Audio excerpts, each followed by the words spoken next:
check. Good morning. Yes. It's the birthday boy. Yes, birthday boy is here. Had a big birthday weekend, I'll tell you about it. Happy birthday. Thank you. Did you get my voicemail? I did, thank you very much. Very, very lovely. You are only among thousands who called me personally to wish me. You were caught in an avalanche of well-wishers. Yes. Well, I just wanted to be counted. Yes, you were counted. No, thank you. Very beautiful message. I did. I got a lot of birthday messages. Well, that's good. Yeah. Don't want to be forgotten. I wasn't really looking to make a big deal about my birthday, but many people remembered it because we made such a big deal about it in the past. You know. It's ingrained in people's memories. Benji got me a pair of pants. I haven't tried them on yet, Benj, but thank you. I don't know. What do you mean? Give me a box with a pair of pants, I guess, Ivy Supersonic. They were like jeans or something. Hey, Howard. I haven't put them on yet. Yeah. I thought it was funny because everything with Benji's always a little bit off. I think they're from like Peter Hilfiger or Mike Hilfiger, but I know they're Tommy Hilfiger's brother's pants. Oh, they're Hilfigers, but not Tommy. I could tell Ivy picked mine because they're like 100%. Yeah, they're like stiletto pants with slits on the side, and I told her it's dangerous to give you a gift. You might cut them up, and she said, "There's no way you'll cut these up." No, I haven't tried them on, honestly, but I will. Oh, I wish you could bring them here Hope and you model enjoy them. I'd like to see them on you for the first time you see them. I don't know anybody will ever see those. We'll see. You never know with jeans. I'm tough to fit. How did you know what size you were?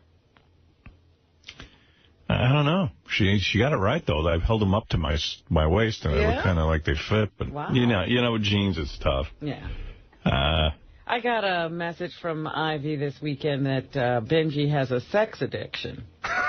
Yeah, she pretty much messages everyone. So I did the David Letterman show, and a lot of people liked it, which was good. I even went.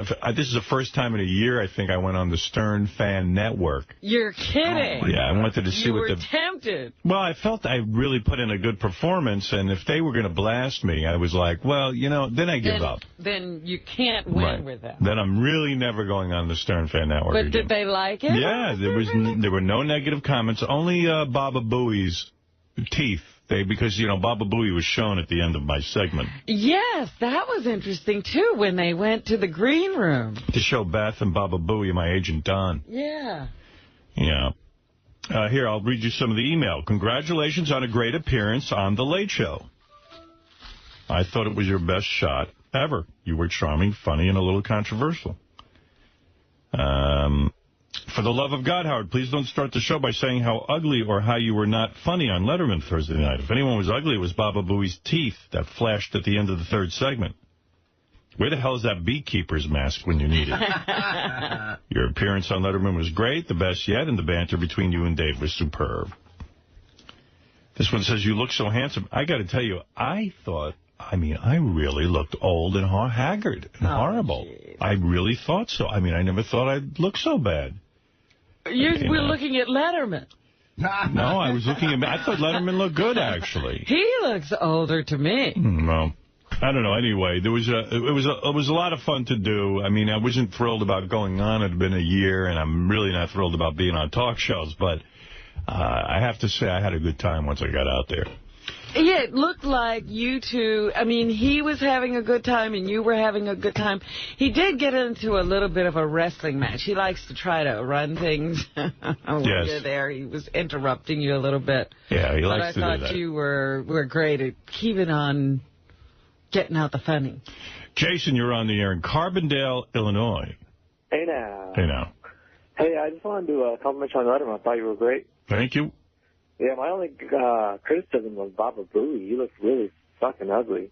Yeah, Baba Booey took a big hit in the email. That's amazing. That he was just there for a second. A second, and people feel it would have been a perfect appearance if Gary hadn't been... They said that Beth looked good, and then Gary ruined it. Oh. Yeah, he really respected the shot. Well, he's sitting next to Beth, dude. Give him a break. Really. Somebody, maybe that was it. Maybe it was the Beth factor. First of all, I'm sitting next to an 11, and second of all, I was on for 2.5 seconds, and Howard Stern was on for, 28 minutes. Right. So how can you focus on me? You must have a real impact. I do.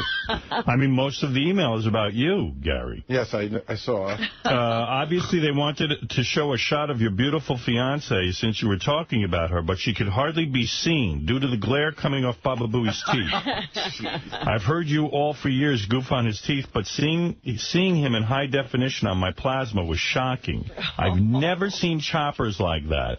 And it didn't help that he was grinning like an idiot looking at himself in the monitor. Oh. He looks like an overgrown beaver on steroids.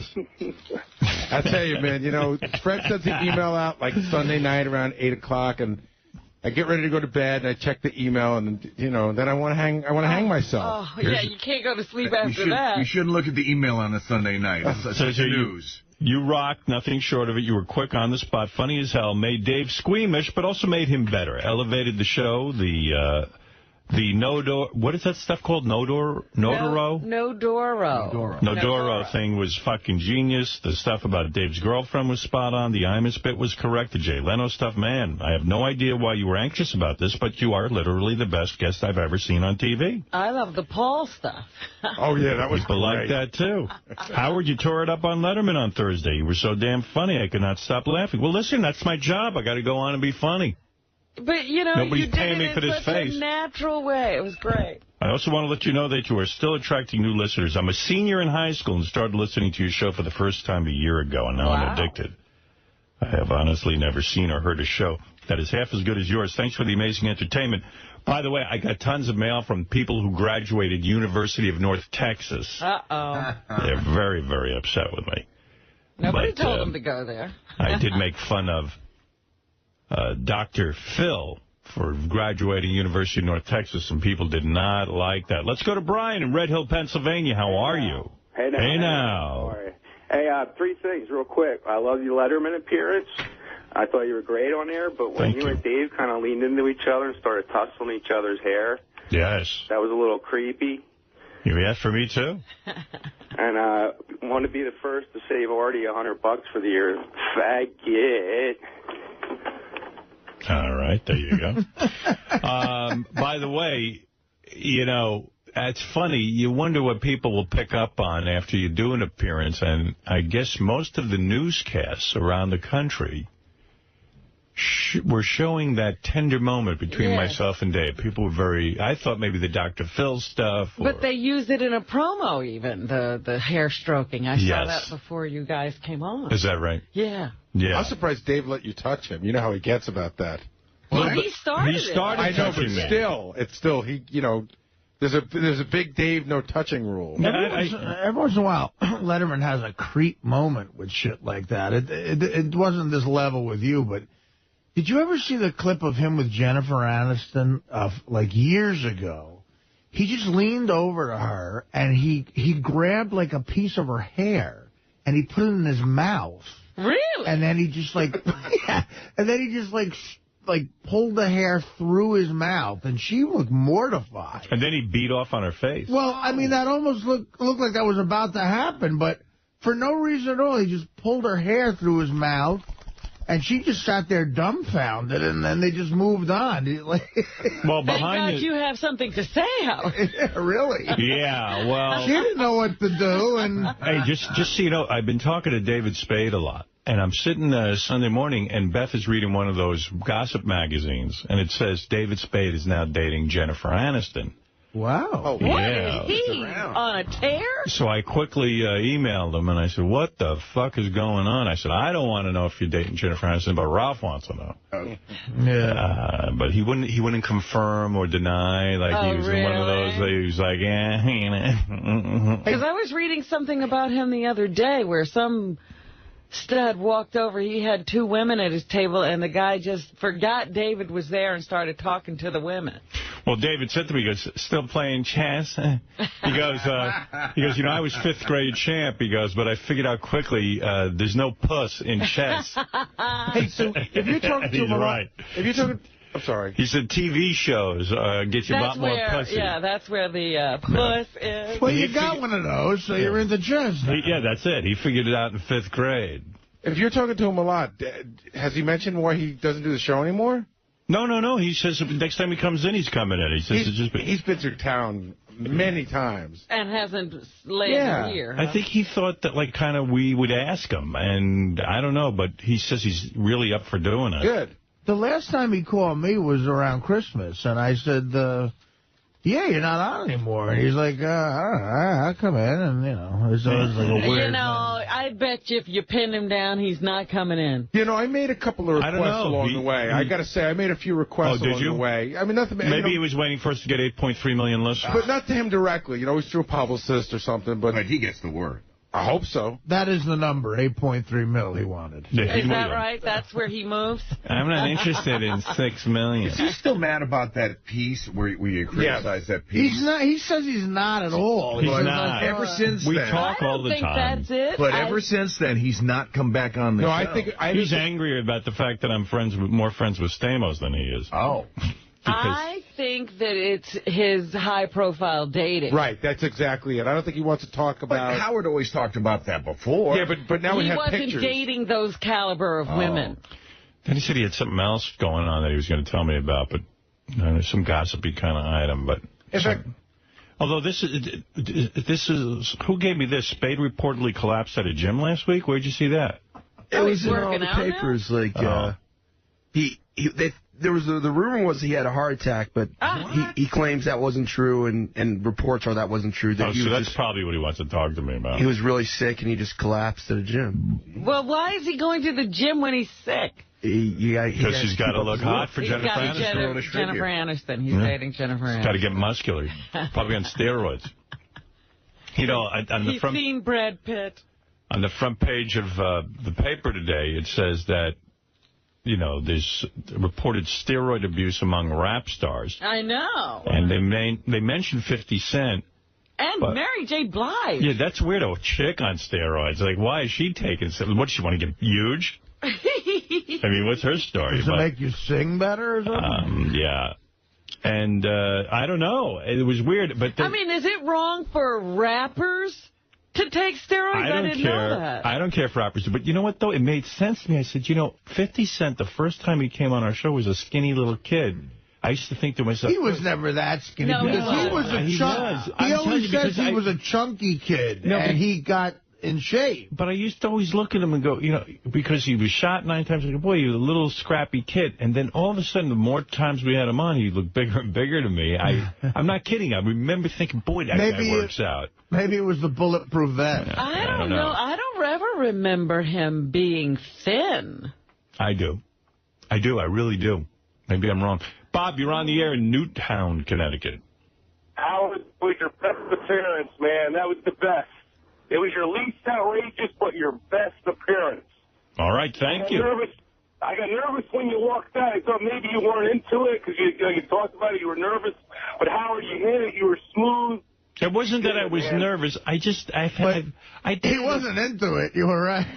But I was not into it. It's like pulling teeth. I was talking to, Fred and Artie and Robin and Benji before I went out there. And Howard, you were like, an Academy Award actor that matured to his best. Well, thank you very much. Yeah, my father called me and my mother called me to give me their report. They liked it. My mother said, you were very, very good. And my mother was like, you were terrific. So somebody asked me if Don was your dad. Yeah, right. Well, don't tell Don that. He hates that. I know. I said, oh, my goodness, if Don heard that. Yeah, Don was there, and they had the camera on him. Beth said, she came to the green room to watch the show, and she said once they put that camera on, because they put it on her almost right away. Really? She missed the whole appearance because she was like, oh, my God, am I going to be on now? When am I going to be on? Right, when is it on? Yeah, Michael, go ahead. You're on the air. Oh, sorry, Vaughn. Vaughn, you're on the air. Hey now, King. Hey now. Hey, I don't know if you noticed at the show, but heading up until when you came out, he kept hyping the musical guest like that was a big guest, and Howard Stern's on also. It's funny, Vaughn. I think I'm hypersensitive, but you're right. It's usually they would mention Howard Stern is here and then the musical guest. They kept talking about the musical guest. The musical guest, by the way, I walked backstage afterwards. What a lovely woman. Really? And her band, they were great guys. And this girl... You know what? I didn't even stay with it after you left. I didn't see the musical guest. I was really rooting for them. This was like a big break for her. Uh-huh. I don't know where she's from. She's from, like, Africa or something. Yeah, was her name like 𝗛𝗵𝗄𝗿𝗄 or something? Yeah, like... Ayo, it was Ayo, something like that. Ayo. It was... Yeah. Ayo. Yeah. Ayo. And she was just so nice. They were all taking pictures with me and like, man, you're the funniest. I said, I'm merely your warm-up act. Now it's all set for you guys. Get out there. No, but you're lucky because, I mean, you've reached the kind of, you and Dave had that same sort of iconic status by now. The last time I did that show, I'm in hair, and I'm all fucking nervous, and Letterman goes, okay, on tonight's show, such and such, some news guy, Artie Lange and some band no one ever heard of, and he looks right at the fucking camera before the commercial and goes, so there's one to write home about. You know what I mean? But I'm hypersensitive like that, too, because leading up to Letterman, I watched about 3 Letterman shows, one of them being Tom Hanks. He goes, tonight's show, we've got Tom Hanks, blah, blah, blah, and so on. He goes, that's real entertainment. This is a great show. And I came on, and he was hyping the musical act first. Right. Then me, and he went, and he didn't say there's a reason to stay tuned, or And I was just like, shit. But what happened? Did they ever do a top 10 list that night? Yes. I'm going to tell you a little behind the scenes. So, yeah. And I bet you move the ratings higher than Tom Hanks does. I hope so. Yeah. I guarantee I didn't get any word, but definitely. What was I going to tell you? The top 10? Yeah, the top 10. He did the funniest top 10 list that night I've ever seen. Yeah. Now, I'm not a big top 10 guy, but he was talking about the news story you did, Robin, on the air, about the guy who found out his wife was a hooker. Mm-hmm. He went to a brothel. Polish guy. Yeah, a Polish guy. How do you, it sounds like a joke, but the guy went to a brothel, and his wife came out, was one of the hookers. Yeah. And, she can't yell at him, and he can't yell at her, So, imagine the shock of seeing your husband at the brothel, and imagine seeing your wife's a whore. It's a shocker. So the top 10 list was the top 10 things you'd say when you find out your wife's a whore. And it was really funny, because I don't normally laugh at it, but it was really well written. That's a great premise to knock some out of the park, too, that question, But leading up to my appearance, so I ended up staying on for 3 segments. I think they felt it was very strong. I knew they would. They'd have to. Well, they liked what was going on. And I'm sitting there going after 2. I said, can't they let me out of here? I mean, what do you mean, another one? Ay vey. I was ready to go. Haven't I done enough? Yeah, I think, let's leave. I felt like I was on the whole show. So I guess in post-production, the show had run over. They couldn't cut out the singer, I guess. And that phone call he kept taking? Yeah, that was weird. But that was his buddy, Jeff Altman. Oh, okay. And they have some sort of inside gag, I guess. So he couldn't cut that. He was going to cut Chris Elliott. And he's been nice to Jeff Altman forever. He was like... that's his buddy. Yeah, absolutely. So I guess they had to cut the top 10 list. Because I was like, boy, I thought they never did a show without a top 10. And they cut the top 10 list even though it was that funny. Maybe you they could did tell it was a jump cut right to Howard. Well, I had a gig in Hoboken Thursday night, and I got home late, and I had to get a flight to Vegas early the next morning, and I loved it so much, I did something I never do with you, because God forbid something fucks up with that thing on your answer machine, and the phone wakes you up, but... I had to call Howard and just say... You already left me a great message. It was so... Because I've loved you on Letterman. My father used to...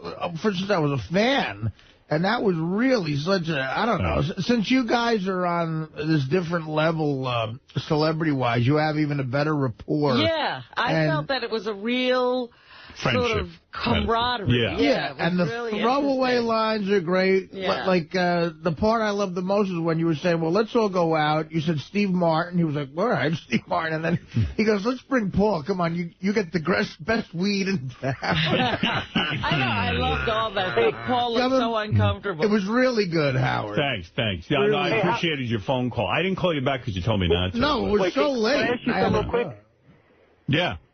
Yeah, did you notice that when you mentioned to him that they wanted you to go on to help Dave out, that he had a real pissed off look on his face? Yeah, he must have read the same article, because the article was like, hey, it's a good thing Howard Stern's coming on. Maybe he can breathe some fresh air into that show. Right. Yeah, that's one of those places he got uncomfortable and cut me off. Yeah, but that's not your fault people are writing that. Yeah. Hey, can I ask Artie something real quick? Yeah. Hey, can you finish this sentence? The Giants are into chicks, and the Cowboys are a bunch of... You know what? You're not going to... first of all, I didn't do the PSA announcement yet, so it's not official. Hey, by the way... They're a bunch of fags. By the way, I loved the Giant game yesterday. Killer. What a great game. Did you have any hope that the Giants... None. Would beat the Cowboys at all? I had none. In fact, I thought the spread was even ridiculous, that it was only the Cowboys as 7-point favorites. Yeah. But, man, oh, man, they played great. And like someone said, hey, you know, I was thinking about this. Tom Brady, and you know I don't know anything about football. Oh, my God, those guys. Yeah, but Tom Brady, you know, was not a first-round draft pick. He was like a guy they never even expected to be that good a quarterback. And just the opposite with Eli Manning. Just because of his father and his brother, and everyone just assumed that he'd be the greatest. Yeah. He was like a #1 draft pick. They paid a fortune for him. Right.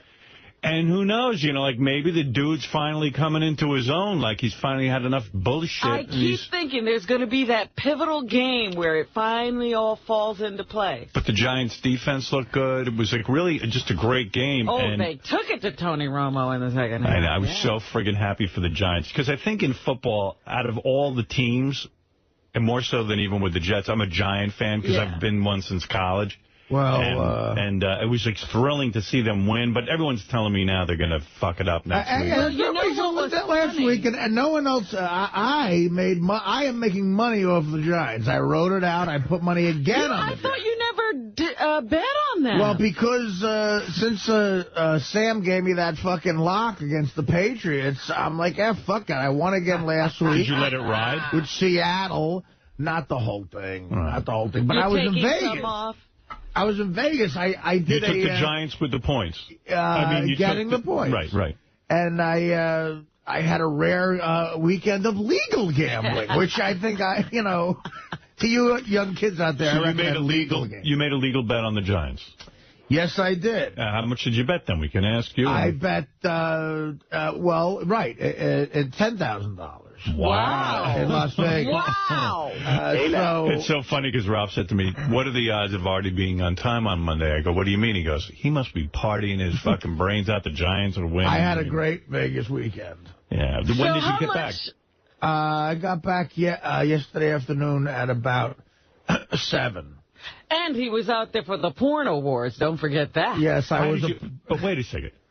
You got back from Vegas at 7 o'clock at night, so you didn't even get to watch the game? Yeah, I missed a lot of it. Oh. Actually, I got back about. I caught like the last quarter. You did? Mm-hmm. Because wasn't the game over by 7? No, about 7:30. Done by about 7:45. I don't even know what time it was. I got off the plane and I rushed. So you had 10 grand. Oh wait, maybe we landed early. I landed about 5, maybe 5:30 or something. So you had 10 grand on a game you could barely watch. It must have been driving you nuts. Yeah, but it made them. You're going to call me sick for this, but I knew I'd be in the air for part of the game, and I knew that would make the flight go by quicker. I was all antsy. I really was. I was all antsy. How does that make the flight go by quicker? Because you're antsy and you're like, fuck, anyway, that sounds like it would make the flight longer to me. Wait, that's a good question, yes. I want to hear the answer. What is the answer to that? Because how does that make the flight go? You get antsy. You're like, come on. And I don't know, it's almost like adrenaline or something. something. And I would think it would make it longer. That's what I'm saying. Like, I got to get off this fucking plane. Like, it would take forever for me to find out how my money is Well, going. the other thing that helped was this super Ambien some kid gave me. Some kid gave me what the one that keeps you asleep? Is that the one? Yeah. Because Ambien never used to have that. They put an extra ingredient. CR, they call it. Yeah. Oh, that's the one that knocks you out. That's Ambien CR, where you take it and it keeps you unconscious. Wow. So this one guy had his computer, and he kept telling me he could get giant scores. Yeah. And so it was so exciting. I was fighting the Ambien to get the giant scores. He could get it on his computer in the plane? He claimed he could. I never got one score from the Yeah, because you're not supposed to use anything that transmits. You can't even transmit from a plane. He had his laptop on doing whatever the fuck, but you can't couldn't get scores. He said, some guy gave you Ambien CR? Yeah. And that's great. Imagine like Artie died from his Ambien CR. The guy's responsible. Right. It was a guy I kind of knew in Vegas. So how many did you take? I took 2 of them. Wow. Well, he said to me, didn't sleep. This guy weighed about $1.80, and he goes, 1 puts me to sleep. So I said, well, I'm going to take 2. So you took 2. Yeah. And it conked you out? Yeah, it conked me out. And how long were you out for? But it took a while. I fell asleep. See, that's the thing. I took one at takeoff. I didn't fall asleep for 2 hours. Really? Yeah. Wow. And then I woke up. And I was drinking? so fucking... I was like a zombie. Did you have a couple of drinks with that? No. Okay. But I was still drunk from Vegas. We stayed up all night. Okay. Right. The new sort of rock and roll move me and Teddy have is if we're working Saturday night, we got to make sure we're here Monday morning. So why waste Sunday there? So we get a 7 a.m. flight back Sunday, and then we get a 5 a.m. car to the airport, so we just stay up drinking and gambling until 5 a.m., and then we just go right to the plane. Do you give him gambling money, Teddy? I give Teddy every kind of money. Whatever label can go in front of money, I give him. Did JD go with you guys? Money, gambling money, living money. Did JD go with you guys? JD couldn't make it, man. I felt bad. Well, you know what? This is kind of fucked up, and I know the budget isn't great and everything, but JD's always gold on the Howard TV, especially in Vegas with the hookers. Goodstein wouldn't fly him out there. Oh. That was a mistake. And neither would the AVN. You should have told me that. And neither would I said to Ted, I said, because Teddy said, because I fly JD out for our gigs, and Teddy said, well, should I just use your credit card again for JD's ticket? And, I'm the first person to spend. I'm not a cheap fuck, but I went, look, if he goes out there, Howard TV's going to get 1 million shots out of him. Yeah. And I said, the AVN Awards are going to fuck with him. I have to fly him out. I said, if everything fails, I will fly him out. wants to respond to this. You got to be kidding me, dude. You don't think you would have fun with JD out there? I would have flown him out in a second, but I thought he was going and you were taking care of him. Why would I take care of him? I told Teddy, ask Howard TV to fly him out there. Yeah, and when did Teddy ask me? On Wednesday for a Thursday flight. That's when Teddy asked me. So if it was a week before, I would have done it in a second. Well, maybe it was too expensive. I just thought he was going with part of your... Well, I would have had to fly him out Wednesday on a Thursday flight then. Yeah, I would have done... But Teddy fucked up. No. Teddy didn't fuck up. Teddy asked you when... Because JD had jury duty. Okay? Suddenly everything hinges on JD. Well, if he went out there with the hookers and it would have been funny. But if JD had jury duty and he didn't find out he got out of jury duty till the day before. Right. So when everyone knew he could go... Is it that hard to book a flight to Vegas in a day? It's just way more expensive. It's very expensive. Like $2,000 just for the flight. Oh. Yeah. That wasn't Teddy's fault. That was, I didn't know about it until Wednesday. If I knew earlier, I would have. But the AVNs, they treated me really, really great, but they cut... Did you get laid in Vegas? That's what I want. No. Really? No. Not even with the AVNs going on? No, this was a gambling weekend. Did you see Janet Jameson's retirement speech? She retired? Howard, can I just say, I know Jenna is a friend of the show. I'm worried for her. Yeah. Why? You're worried for somebody. She looks... she looks like death warmed over. I don't know. She's so thin. I was next to her backstage.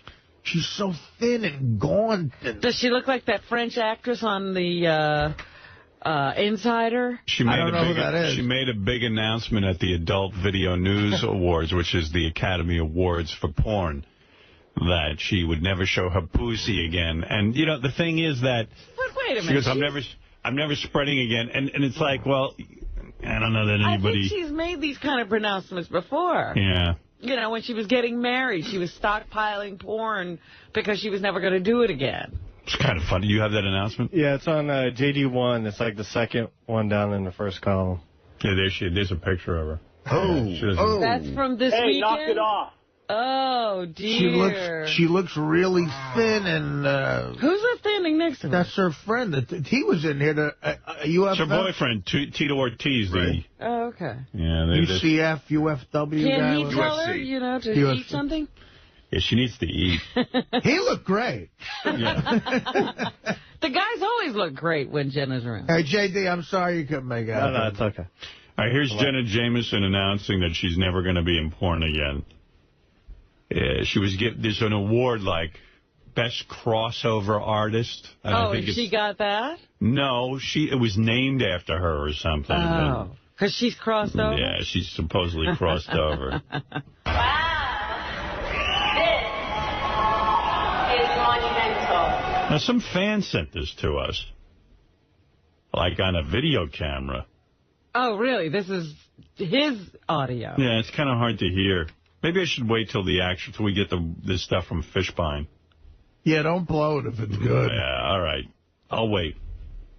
It's great, though. It's great because it's like I don't think anybody gets shit. What an event, though, Howard. Well, in her world, I guess that's a big deal. All right, I think I could fast forward just to where she says. Really, girls are brand new. It's a whole build-up. Mainstream is named after Jenna was. Yeah, that's to speak. And it had, you know, that I know Us Weekly came out and said that I was retiring. I was done with the industry, and then I had to come back and talk about the fact that I wasn't done, because Club Jenna is one of the biggest forces in this industry by far and away. But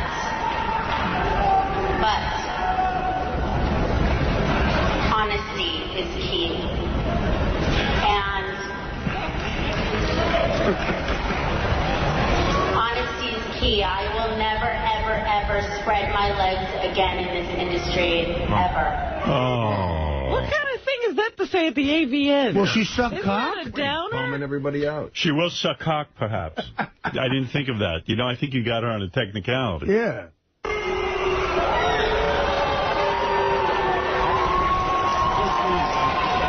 I love every one of you, and thanks for the support. So. She's like now the grandma of porn. Guess. Wow. Bumming everyone out. Yeah, why make that announcement there? Howard, what a crazy event. One year, maybe just if you could somehow go and just, you know, watch from afar the lunatics and the crazies that show up I can to imagine. this event. It is, first of all, you can't be worried about your reputation. I mean, like if like a guy's going. Right. You know, he has to not care. Yeah, I mean, he can't be vice president of some company. Right. Fishbein, and they took care of me. I had a suite. I had a 4-bedroom penthouse suite with a pool table. What? Yeah, and I slept. I played poker till 9 o'clock in the morning. What time did you get there? We got there Friday. We left Friday morning. I landed about 4 p.m. All right, so you get there from Friday 4 p.m. till Sunday when you got on the plane. Did you have any sleep? You know what? Yes. Done.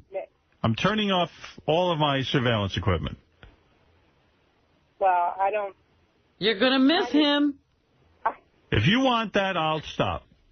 Okay. Even though it gives me pleasure, you're not... Can he still watch the rest of the family? Would you allow me to come on the show to meet you? Please? No. Okay. All right. Well, then, thank you. You can understand why I don't want to meet you. No, I don't. You're too attractive. No, I don't. You know that's not true. He's afraid of what might happen if the two of you were in the room together. The chemistry is so strong. I don't want to blow a load in my pants in front of my coworkers. He needs to drain your brain for fuel for his rocket ship. Don't tell her my plan. I'm sorry, yeah, so you might want to stay away. He wasn't going to hurt her. Your brain fuel is the only thing that will get him back to home. Okay. So you can take a bus back to Crazyville. Okay. All right, Erica, if you won't answer my questions, I cannot even entertain the idea of you coming in here. Are you married, dear? Are you married? I'll tell you something. I would really like to come on the show one time for all the time that you've been watching. Well, if you would answer my questions, perhaps we'd have you on the show. Well, you're being very... And who knows? What guarantee do I have you'll come down here and answer my questions? So I don't believe you. I'll come. You know I'll come. I came before. I mean, I'm not on your show. You wouldn't see me, but I did come there. If I say I'm coming, I'll be there. And I will answer questions. Just tell me one thing. Tell me one thing. What was the worst part of me watching you? I will answer questions if you'll answer my questions. Go ahead. What's your question? How long have you been watching? Since, let's see. Robin, what year was it I started watching her? I think it was back in 1950-something. No, I'm going to tell you the truth. 10 years ago. November 21st, 1998. Why did you start watching me? I find you fascinating. But how did you even know of my existence? Well, he was watching a lot of people at random, and you caught his attention. Well, I've answered 2 of your questions. Now answer 2 of mine. You didn't answer. I did. I told you how long I've been watching you. Now answer mine. What's the worst part of me watching you? I don't like people watching me when I'm doing something intimate. What was the most intimate thing you were embarrassed in front of, when I was watching you? What were you doing? When you were masturbating? Well, that would be one. We caught you the one time we caught you blowing your ferret. Do you know I find you sexy when you masturbate? All right, I answered 2. It's your turn.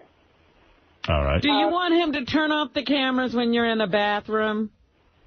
I like when you take a big dump, big smelly dump. I love watching that. All right, it's your turn to answer a question. How did you even know of my existence to start watching? Well, as you know, as a person in the media, I see all and know all. And like God, I occasionally pick one person to focus on, and you are my person. I think that there must be a better reason than that. No, I have everybody's house in America wired, and I choose one person to watch. And I've not grown bored with you. Now, I was telling you truthful answers, and you're making things. I'm not making anything up. Why do you think he's watching you? Well, no, I didn't get a truthful answer. All right, the truthful answer is the future police told us you're the Antichrist, and we have to destroy you. Okay. Oh, you're silly. What? Does that sound too nuts to you? What? Does that sound nuts to me? I happened to notice you in a store one time, and then I became intrigued, and that's when I began to watch you. How would you notice me in a store? I don't live in New York. I was in your area. Where's my area? Philadelphia. I don't know. What? I don't think that's it. Well, you asked him a question. He's answering you. Why don't you want to believe him? Because I know the real reason, but... All right, so what do you think? What do you think is the reason? It's those poems that you don't read. What? The poems that you don't read. The poems that you don't read. I got to go. I have to leave. Okay. This is silly. All right, thank you. Right. I'm going to stop watching you. It's done today. As of today, you're done. I, though, am going to keep watching you. This is Howard's assistant, Artie. All right. I know it's sorry. Okay, I'll keep watching you. All right. No. No, I'm not watching you anymore. You're free and clear now. Try to shit this afternoon. I can't come on the show, that is. Right. Do you have Sirius? No. You don't?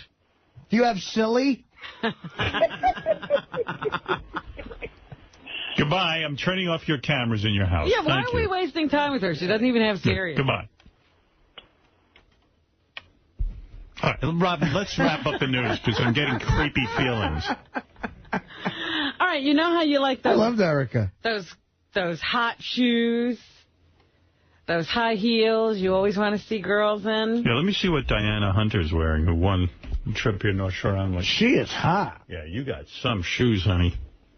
Good Lord. You love those things? Yeah, I like you. Thank you. Yeah, those are nice shoes. How many inches are those heels? About 5. How tall are you? I'm 5'8". Nice. Thank you. How do you look in a bathing suit? Good. Yeah. Right.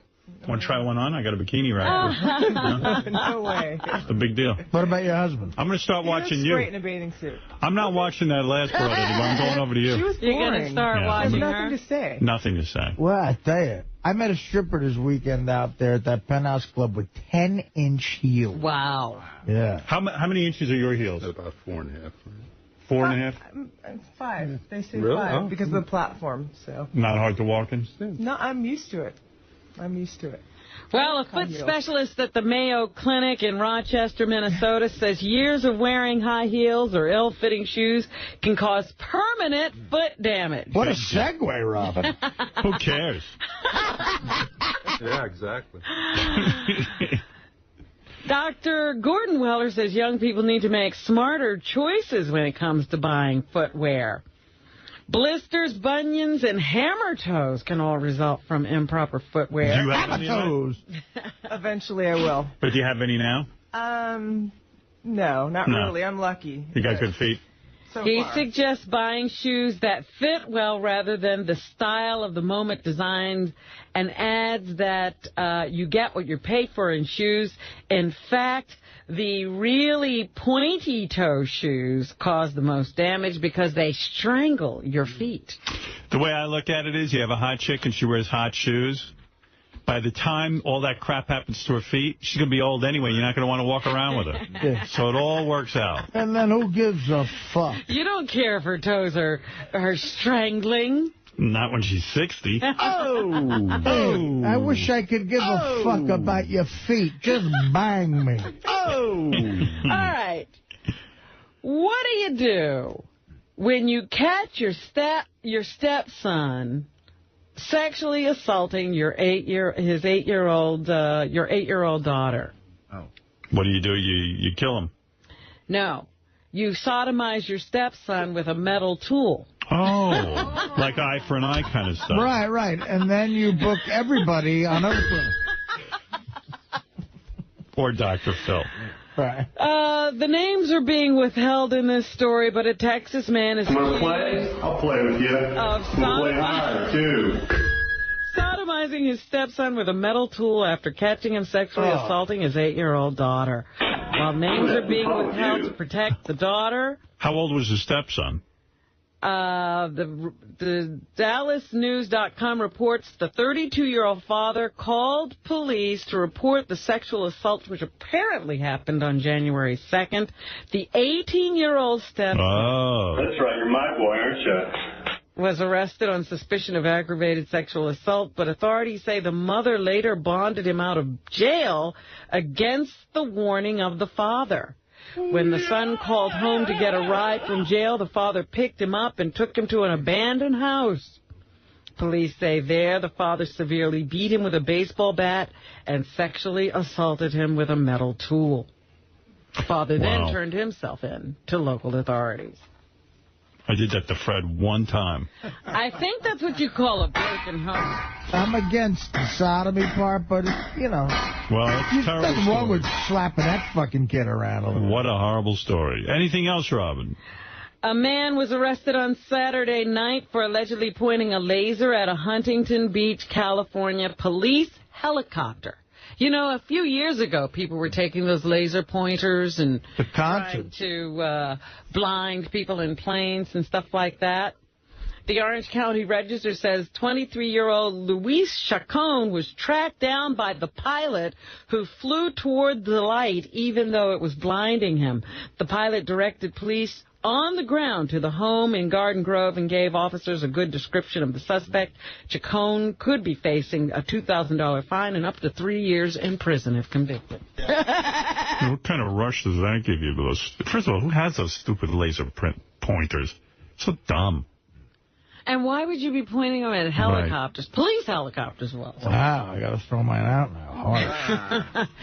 Former Miami Heat star Glenn Rice is facing felony battery charges after authorities say he beat a man he found hiding in his estranged wife's bedroom closet.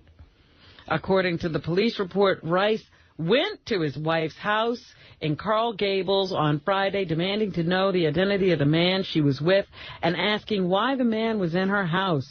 Alberto Perez claims Rice allegedly hit him several times on the head before he managed to escape. Perez allegedly suffered several facial injuries, including a large laceration to his forehead that required 9 stitches. Rice played for the Heat from 1989 to 1995 and is scheduled to appear at a 20-year reunion of the team next week at American Airlines Arena. Wow. Yum, black penis. Glenn Rice was on that Michigan team that helped beat Seton Hall in the finals of the NCAA's April 3rd, '89. I lost $250, so fuck him. There are more allegations of steroid use, and this time it's aimed at some of the nation's most prominent entertainers.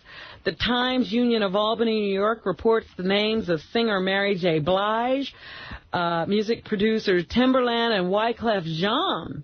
I didn't think chicks did steroids. Like, okay, I understand athletes, but rock singers or soul singers, I mean, they're doing steroids? Award-winning playwright Tyler Perry's on the list, and rapper 50 Cent.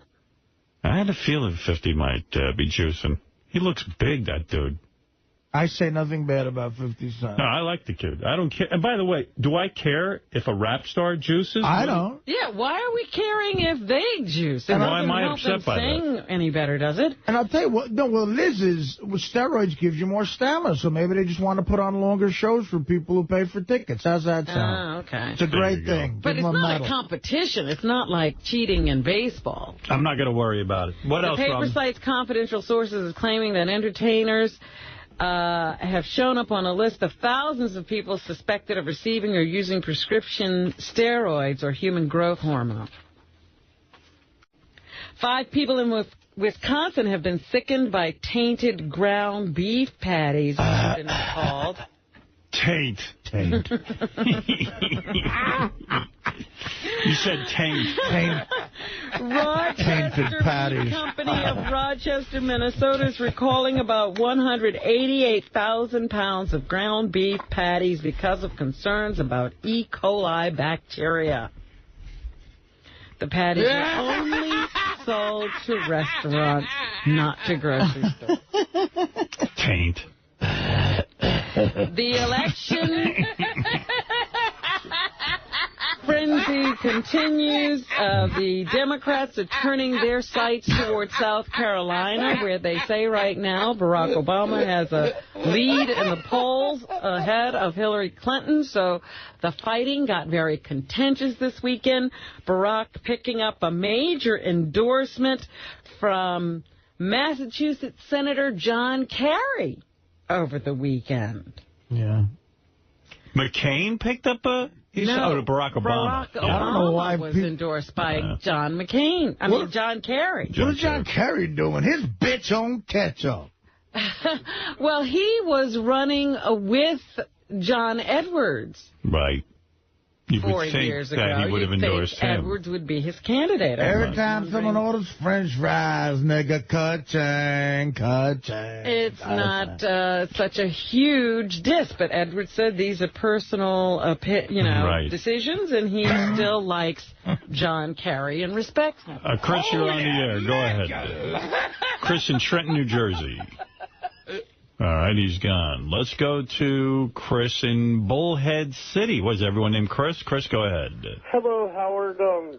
I was happy to see you guys on Letterman the other day on Friday night. That was pretty awesome. All right, good. I'm glad you liked it. And I'm glad Artie finally won some money this year. Thanks, buddy. All right. It's a good relief to know you're happy now. Are you nerdy or brain damaged? No, I just got a hair lip. Hair lip. All right, that would be nerdy. Well, I guess. I'm not too smart. What's the deal? Didn't they fix that hair lip? I see now they can fix any of that.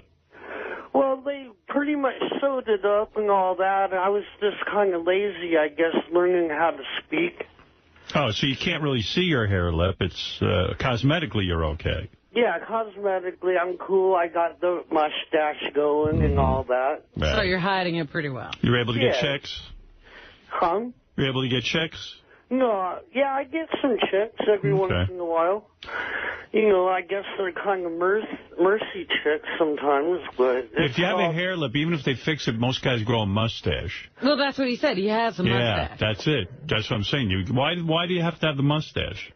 Well, it just hides the scar lines and stuff like that. I see. Doc, you do any hair lip stuff? Not anymore. No, that's the old days, huh? Old days. Yeah. You don't know any really smoking hot chicks with disfigured pussies, because then the doctor could help you, do you?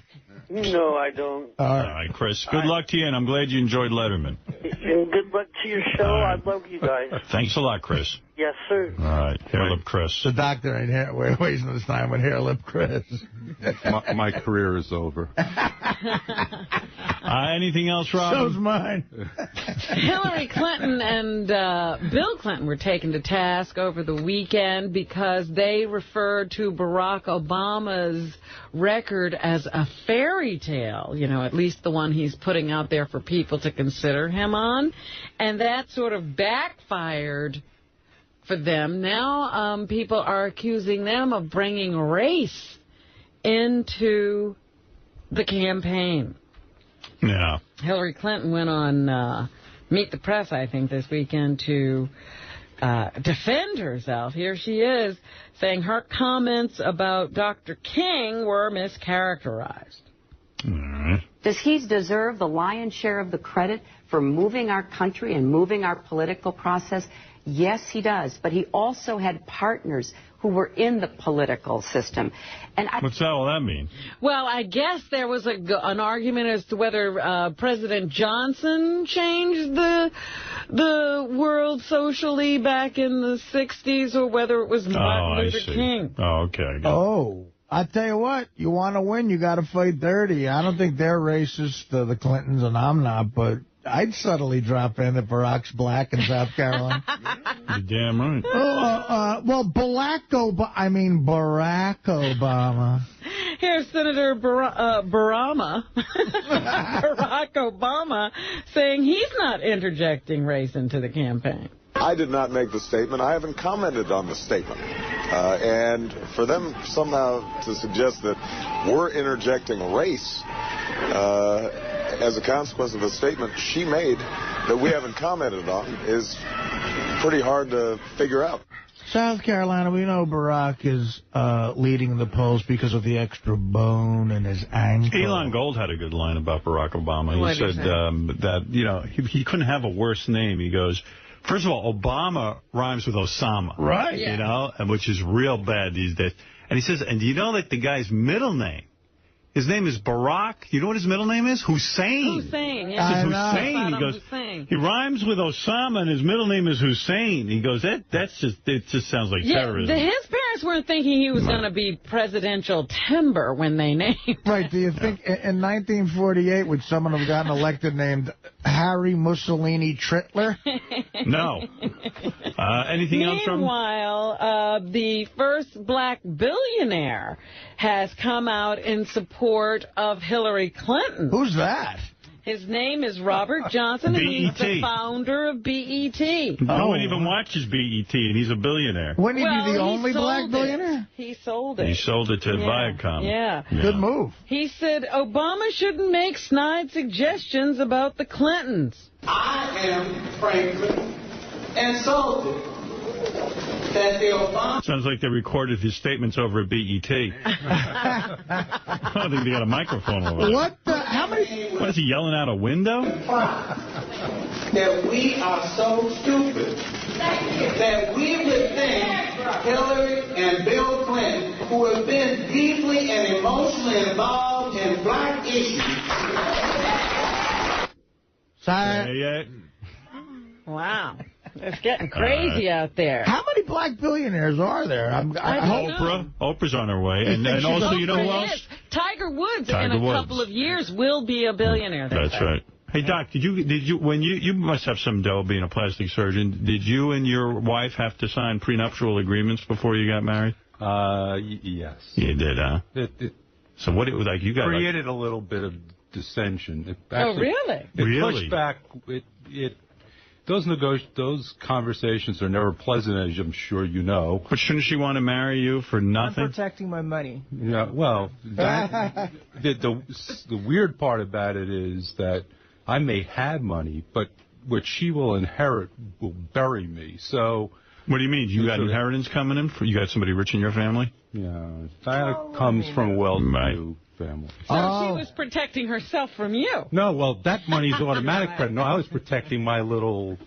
I see. My little... Well, wait, let me work this out here. It's only 19 pages. Because you get yourself a hot wife here. You mean you thought he was being cheap with you? No. Tell the truth. No, well, what was the argument? He should protect himself. Then what was the argument? No, it just was... Even, when you start having those conversations, it's uncomfortable. It's very uncomfortable. So why did it get uncomfortable? Because Diana said, hey, look. He's a little greedy. He was being a little greedy. So what do you do? How long do you have to be married to? I mean, like the first year, let's say you get divorced. Do you get any money? Oh, yeah. She gets money? Yeah. She gets money from the first minute. Wow. Wow, and so, but look what a jackpot you hit. She's gorgeous, and she's going to inherit money. But that's her money. Yeah, but who gives a fuck? You'll be using it. What kind of money are you inheriting? Millions? No. Yes. No. Yes? No. Wow. No. No kidding. Not millions. What's your old man do? He's retired. He had a couple companies in California. Sold air compressors to Korea. And it's her mom's side where... I almost went into that, selling air compressors to Korea. Wow, so he helped... That's right. I can't believe it. It was very lucrative. He helped Korea against us in the war. But wait a minute. Your mom has what? Her mother's side of the family, they're actually the largest private home builder in the United States of America. That doesn't mean anything. Yes, it does. No, it really doesn't. When you die, we get the money. No, unfortunately, you tell the story about your grandfather. My great-great-grandfather built the Golden Gate Bridge and the Hoover Dam, but my grandfather just sat home and drank his inheritance pretty much. He's the only kid out of the whole family that didn't continue with the company. The Golden Gate really got screwed up. Yeah, they were heavy builders. How much money does she inherit when somebody dies? Oh. Well, she's on the... My mom inherited a lot. I'm not going to... Yeah, her mom... Your mom doesn't like you? Mom spends well. No, my mom, she's a big spender. Guys, the Golden Gate Bridge and the Hoover Dam, how much you got to drink and spend? That's a lot of money. A lot. But from the other side of the family, you have cousins who are billionaires, right? Yeah, but that's not me. You're the poor relation? I am the poor girl. But the best-looking one. Well, actually, they're all good-looking in her family. How'd you grow up? Did you grow up wealthy? I went to boarding school and... Did you ever get it on with any of the other girls at boarding school? I didn't. I wish I could tell you. Did you ever get it on with a girl? No, never. What, Jack? What? I would never. Your husband says he did. There's some dispute here. Never. Look at the heads. Are you lying? Yeah, you're not rich either, right, honey? Come on. Really Doc, why is she lying? She's telling the truth. She is. Why are you rolling your eyes? Something like that. kidding. Please. Yeah. And I didn't get laid this weekend. You're not attracted to girls? I think girls are beautiful. Some are very pretty. You ever go to a strip club and mess around with a chick? No, I mean, I've been to strip clubs and... Well, I'd bring you there. No, for my birthday last year, we went to... Oh, that was a nightmare. No, last year was fine. The year before was bad. No, and he gets a little out of control. Is that right? No. What's he up to? He's trying to get things going. He's a guy. Vodka, you know. He's trying to get things going. You got any hot, rich relative chicks? No. No? No, not really. Fuck. Nobody you can Do you have a girlfriend, Artie? We need to set you up with a hot girl. Yeah, well, okay. That's what I'm asking. When you were at the strip club, did a lot of the strippers want to give you lap dances and stuff? Definitely. Yeah. Did you get one? She gets more... It doesn't seem like they're that great anymore at some She of the gets more clubs here. action at those places in terms of desire for lap dances than I do. Yeah, well, that's true of all of us, dude. They all love broads. Right, they're all lesbos. Yeah. What's the good place to go now? I mean, it seems like they're... Artie's house? We have strippers He's there got a 24/7. stripper pole. All right, Robin, what else is in the news? Yes, John Edwards weighed into this whole thing. He doesn't want to be forgotten when people are arguing. He should be in the fight, too. So he says social change came through Dr. King, not President Johnson. I was troubled recently to see a suggestion that real change that came not through the Reverend Dr. Martin Luther King, but through a Washington politician. I fundamentally disagree with that. So everybody's arguing about who did what 100 years ago. It's getting boring now. They're just, the infighting is starting because it's Hillary getting ugly Clinton will be the nominee. You wait and see. You think Well, she might not be running against Rudy Giuliani. Did you hear that this weekend he decided to ask his top staffers to forego getting paid because he's running out of money? He has decided to set his sights on Florida. And he's hoping to win, but he may not have enough money to do it. I don't really understand Rudy's philosophy about, like, not winning these smaller first primaries. I think they give you a certain momentum. Right, because it seems like the race is passing him by. Yeah, and he's a real good candidate, and all of a sudden he's like the fourth runner, and, you know, people are forgetting what a great job he did with this city. And I'm not sure I understand the strategy, and now he's running out of money. He can't pay his staff. Right, because you don't win some of those primaries. The early primaries bring in more money. Yeah, but he'd be a hell of a president, so I don't understand. Here's Rudy defending his Florida strategy. What number is that? That would be 1-6. Everybody has to have a strategy that fits their strengths, their weaknesses, the places where they can get their message across the best. And we think this is a place for us to get our message across the best. So that's what he's doing. He's decided to bank on Florida. Meanwhile, the Republicans are turning their sights to Michigan.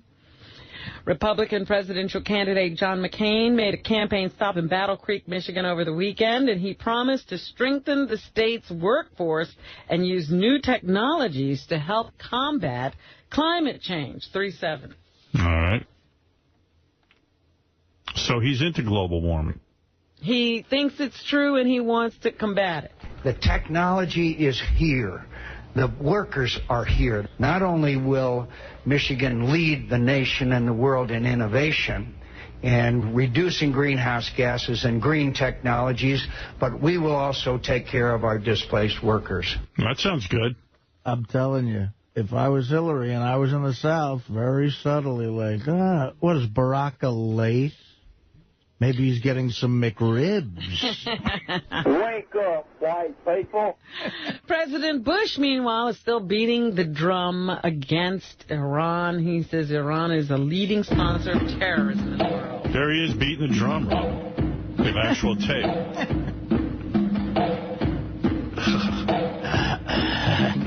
Okay. Beating his drum. Iran is today the world's leading state sponsor of terror. Let's blow him up. What are we waiting for? Blows that fucker up. He says they threaten all nations. If I can interrupt for a second, Steve Langford has a breaking news story involving Robin. Oh, I knew it. Steve Langford also has a huge penis. What do you mean you? Let me tell you. All right. What do you got? Langford has a huge penis. What is it? Look at him shaking. Just so happened that I was in Boston this week visiting my nephew. Are you pregnant? Right. And it just, by coincidence, Jimmy was. Oh, wow. What is it, Steve? Here's how the Boston Herald reports what Robin just said. Shopping for wedding rings.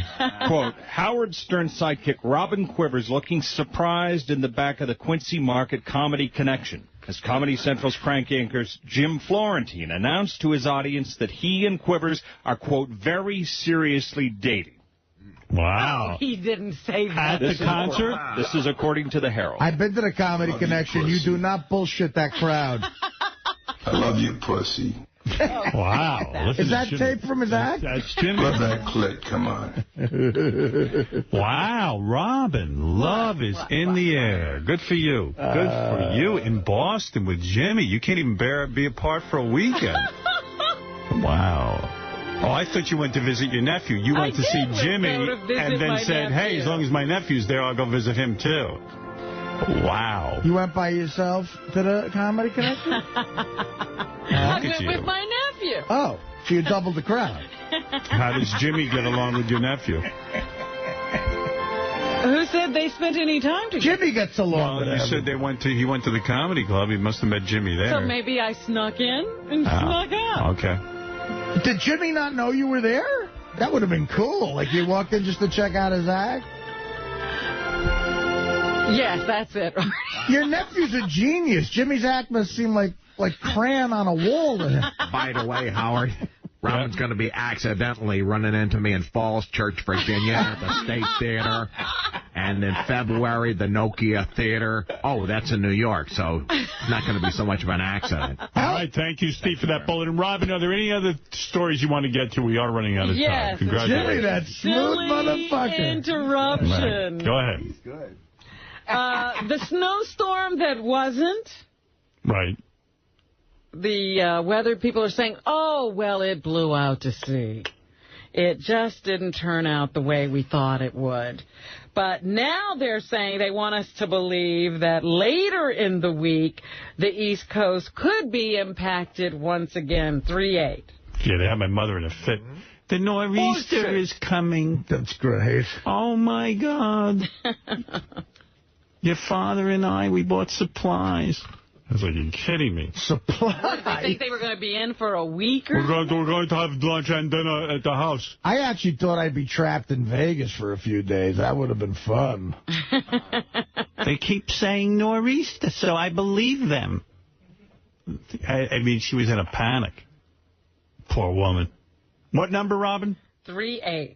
System looks like it's going to develop across the central or the east central Gulf of Mexico, and it's going to begin to make the turn up the east coast. All right, good. So we should believe this one now instead of the one you sold us yesterday. Right. All right, Robin. And finally this week, the #1 movie at the box office was... I don't know. Not National Treasure again. No. It was The Bucket List with Jack Nicholson and Morgan Freeman. Boy, I have no desire to see that. That looks like shit. Barely. And what a big star Nicholson is, man. That age, he's still a fucking A-list guy. Yeah. The film made $19.5 million this weekend, just $500,000 more than the second place finisher, First Sunday, which is the Ice Cube film. Oh, yeah. All right. Tracy Morgan, too. There you go. All right, Robin, thank you very much. And thanks to our in-studio guests, John and Diana Hunter, who won the right to sit here from North Shore Animal League. Thanks for doing that, making that donation. Thank you, and a belated happy birthday, Howard. Oh, thank you. Congratulations to the two of you. They brought me Army hats for when I go to Iraq, which I'll be announcing soon, I hope. Where you got the hat. Yeah, and John, John, we really do love your wife. She is stunning. Yeah. There's no question. Send her alone next time. Okay. Yeah, you don't need to come in. She can come herself, and we'll have a lot more fun, I guarantee you. John, you're okay, but your wife. Yeah. You're a nice guy, but, you know. Thanks so much. Yeah, great Navy art, Artie. Navy hat. Navy hat. I'm Navy. It's a Navy. A lot of the guys want to know, Diana, are you wearing underwear with that dress, or are you not? Yes, I am. You are? Yeah, I started putting them on. Panties, little panties, thongs? Yeah. I bet you look good in them. Hey, Howard? Yes, Artie. I'm sorry, real quick. So, January the 24th through the 26th, Gotham Comedy Club in New York. February 1st, the big Super Bowl weekend. Okay. February 1st, Mandalay Bay in Vegas. I'm doing 2 shows Friday, February 1st. The after party is at Jet in the Mirage. Jet in the Mirage. Thanks to the Penthouse, Luxor, and AVNs. They were great to me this weekend. All right, Artie. Dink. Saturday night, get ready for King Norris, January 19th at the Dugout Pub, 1614 Forest Avenue, Staten Island, New York. DugoutPub.com, the place to go for info. See the Killers of Comedy Friday, January 18th in Falls Church, Virginia. January 19th in Levittown, PA, and February 2nd in Milford, Connecticut. Go to RevBobLevy.com for complete info. Check out Levy's Comedy Club at the Ramada in Levittown, Pennsylvania. Call 215-945-LEVY for upcoming shows or go to RevBobLevy.com. To book Benji and his naked lesbian bachelor party strippers for all your party needs, go to dialadancer.com. And join Benji next Friday at Grand Central Station, spinning against teenage...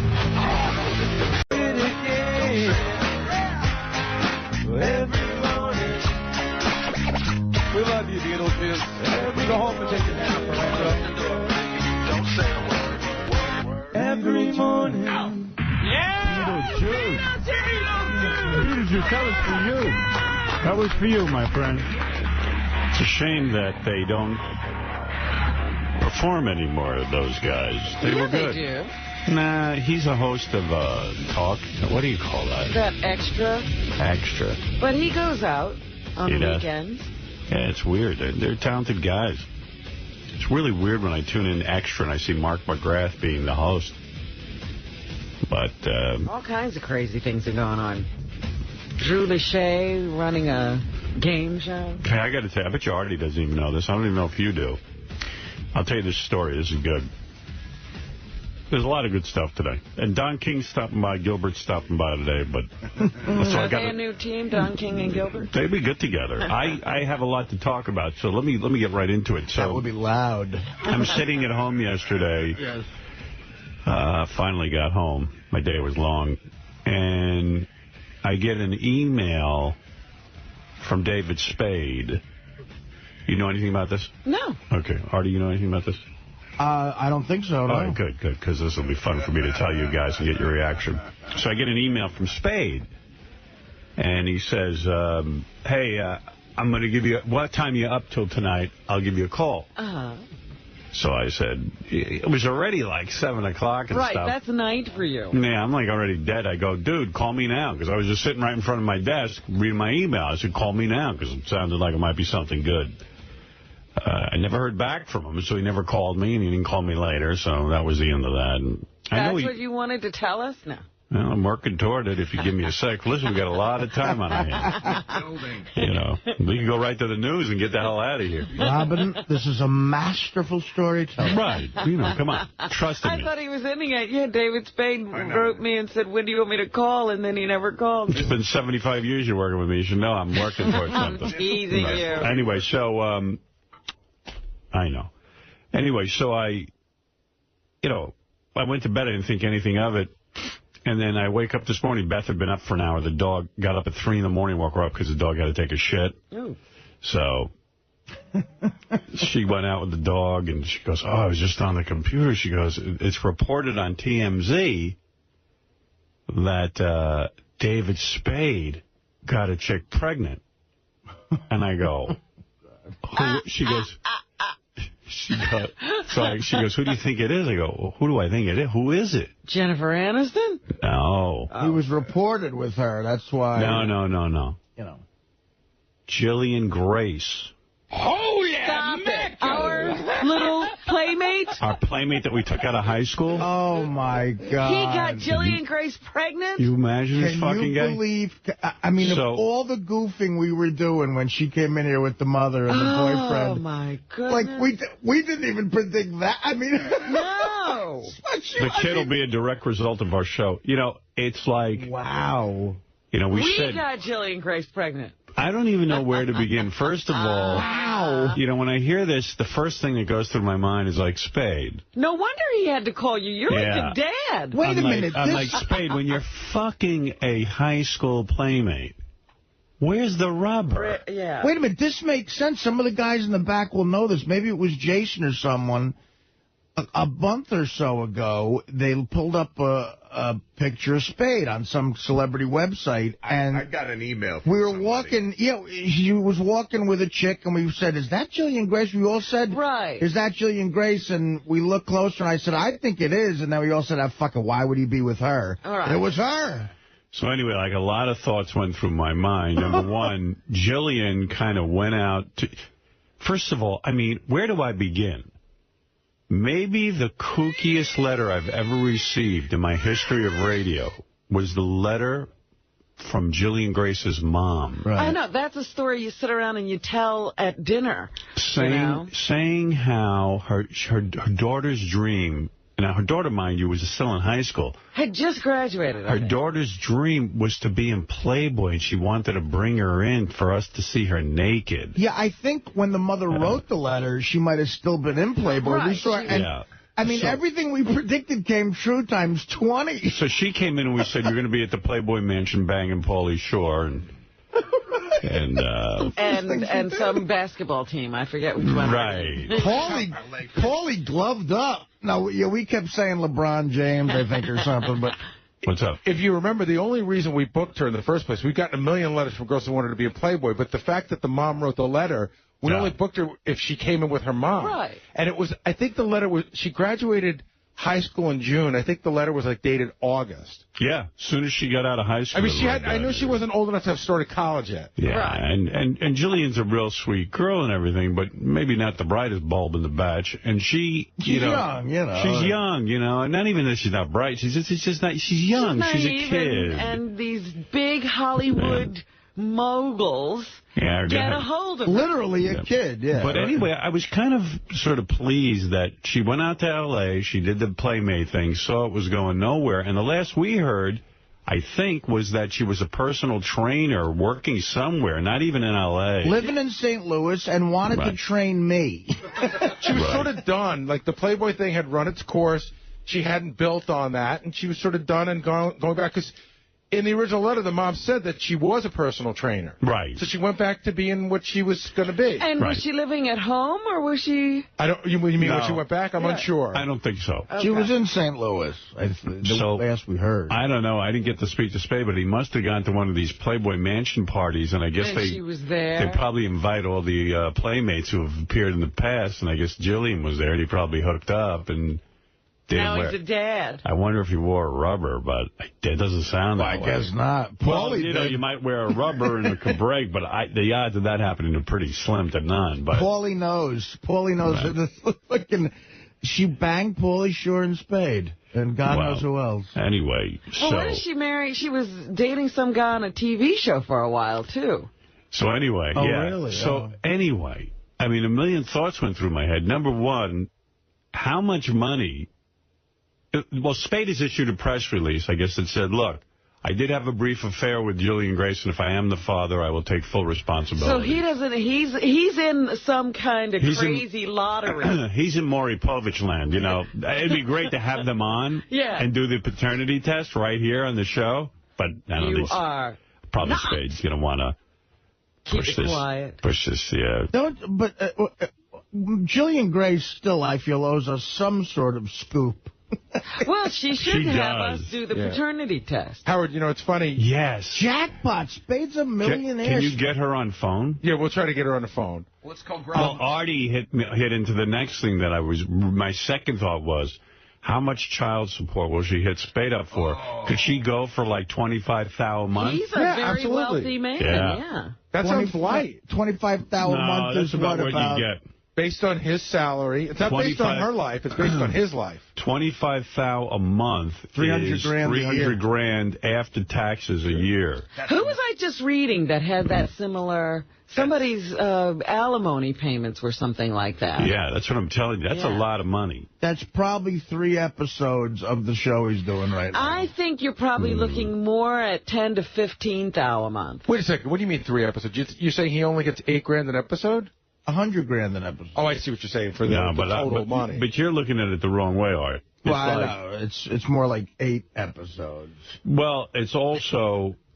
There's a tax. You know, that goes on year after year, and it doesn't matter how good or bad he's doing, he's got to come up with the $25,000 a month. I gotta say, based on whatever stupid knowledge I have from that business and what he's done, Spade's got to be worth between $7 and $10 million. Yeah, I would say so. You're right. Yeah. He's had show after show. Right. He's had that commercial that ran for a long time. And he got a couple of big paydays in movies because of the Farley thing. And yeah, I think it all said and done. I think you're in the right ballpark. I bet she's worth $10 million. And a lot of ads. And you got to forget, it's so great to know how to do stand-up. It's almost like an annuity plan because he's a celebrity. He gets paid quite a bit of money to do stand-up. He does corporate gigs. And that's where you get the child support. You don't even touch your nest egg. Right. You go out on the road. Right. Howard, you know what the guys... Pictures of Jillian on the front page of HowardStern.com, by the way. I got to see those pictures. Howard, you know what the guys were telling me back there? So, you know, Jillian went out to L.A. She dated Pauly Shore. I guess she took up with David Spade. In the middle, our last day at K-Rock, she showed up with Simon from Seventh Heaven. That's who she was dating. So she's been out there dating Seventh Heaven. Yeah. Spade's penis is like the arm on a slot machine, and Jillian hit the jackpot.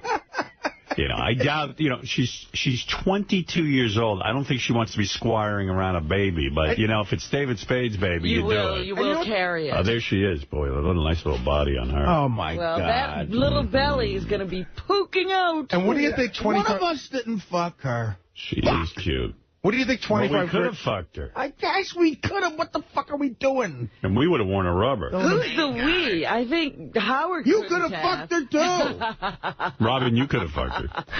You could have fucked her, Artie. Yeah, well, listen. God damn it, that makes me mad. Pretty I'm good. calling Spade. You could have been the daddy. Well, you know what, no, not that. That's fine. Don't be too jealous.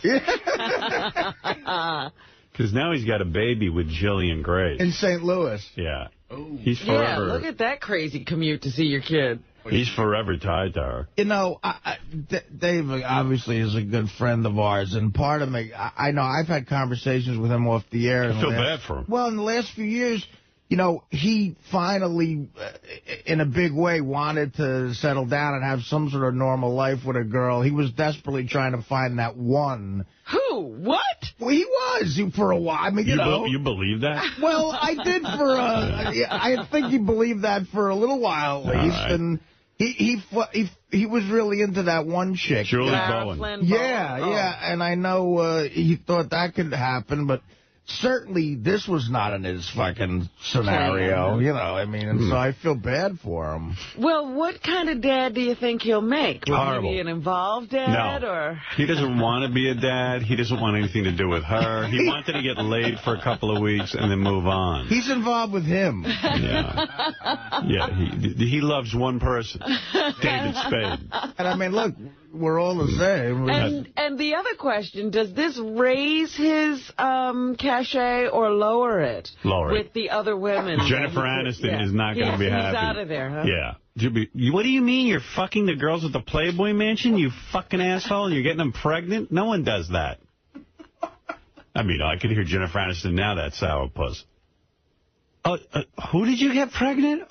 22? What? You know, she'll be Heather's calling saying, thank goodness I got rid of you. No, that ain't good for his. That ain't good for his rap. No. Spade's praying right now that kid comes out with a huge afro. He won't go the whole long route and do the huge public battle over... No. I think he's going to have paternity. He's going to have a paternity test, and if he's the father, he said he'll man up and pay. Well, but what about what she wants? You know, like the court has to get involved, don't they, as to what he has to pay? Yeah, unless, you know, like... So that means public disclosure of his finances? Possibly. Ooh. You know, if she opens her mouth, and chances are she will on our show. If he's the father, that kid is going to be, like, beyond white. That'll be the whitest kid. It's going to be translucent, that kid. I guess he was going to come clean to me last night, but he didn't tell me. Translucent and short. They're two little people. Spade has done that before, like, with me. If he knew there was going to be a news story that Robin might read, he's called me before to, like, say... Yeah, I don't know, you know, try to give me a break tomorrow. So I guess that's what he was trying to do. Yeah, but he didn't get to me in time. He probably had a lot of calls to make. Yeah, like to his parents. Hey, you know, Spade, it's really weird, like, in a way, like you guys said, we're responsible for the hookup because we found her out of high school. We sent her out there knowing what would happen. I had a feeling Spade would get his hands on her. I truly did. Yeah, I mean, chances are she would have been one of those broads who, without us, eventually got on the bus and went, but that ain't good. We gave her contact. What kind of mommy is Jillian Grace going to be? She's 22 fucking years old. Well, we see... Never mind. She only went to high school.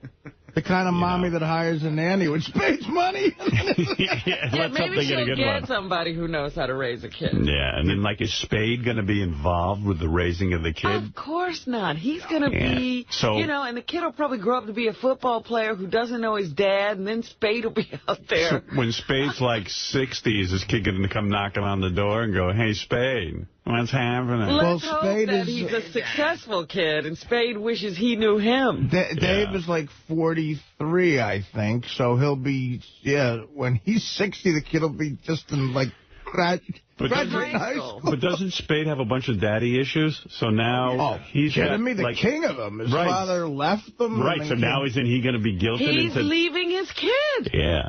Well, and it's not even born yet.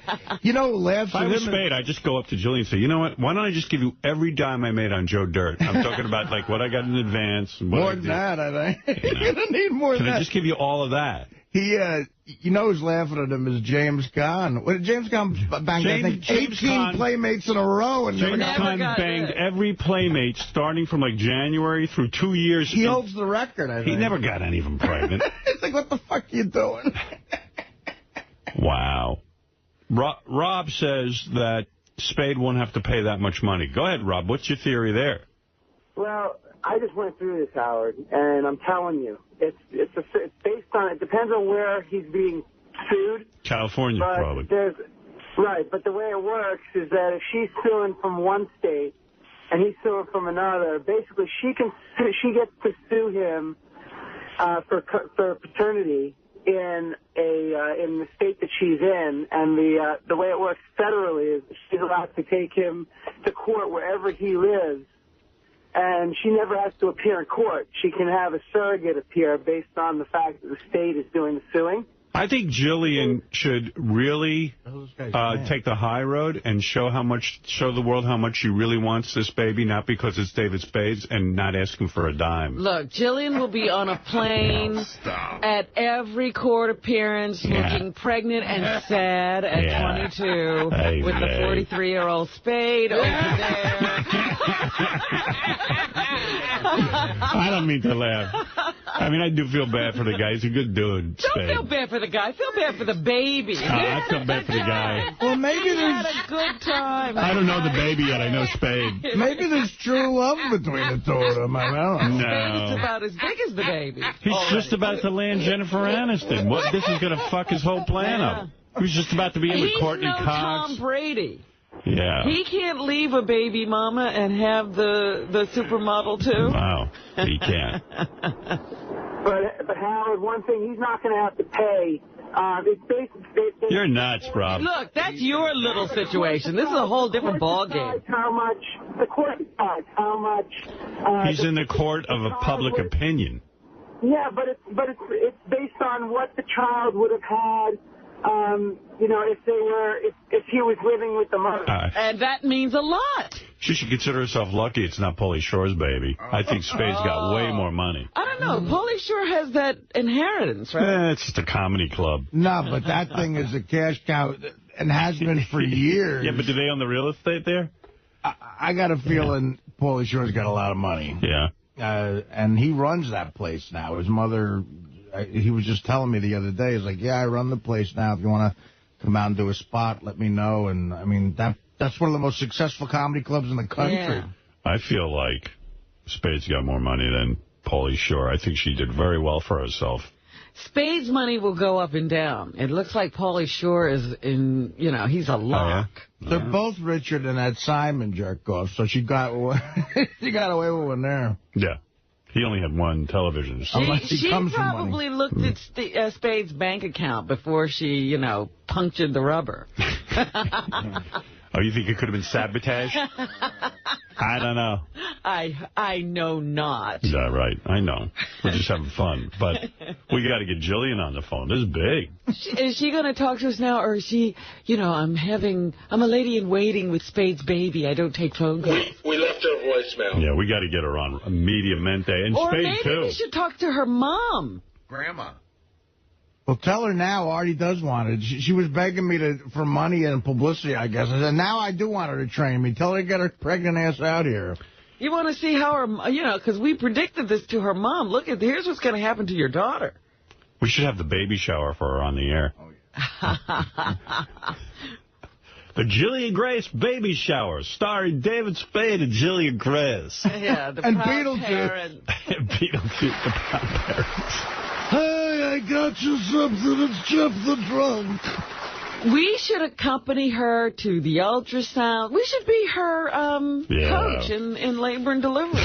Oh, no, Spade's going to just have a conniption. Wow. I know I'm going to get him.